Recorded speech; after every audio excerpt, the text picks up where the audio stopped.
Are you worried about your storage on your iPhone and you have a lot of duplicate photos and videos on your iPhone and you want to clean your iPhone but you don't have a lot of time because it's very time consuming. You have to select all the photos and videos manually, and if you want to select all the photos, so maybe your important photo and video or maybe any file can be deleted as well. So in today's video I will tell you a simplest way through which you can delete all the duplicate photos and videos which are not required to you, and you can also increase the performance of your iPhone and also you can increase the storage of your iPhone. To know the whole process, watch this video till the end.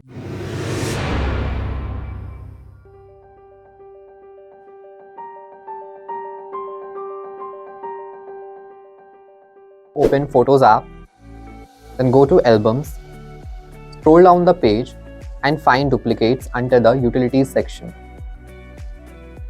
Here you will find all the duplicates of your photos and videos in your gallery. You can select all the photos at once or manually select them to merge, or you can also delete them.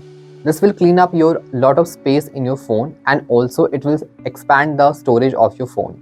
So if you like this video, please give us a thumbs up, share with your friends, and yes, do not forget to subscribe our channel. I'll meet you in the next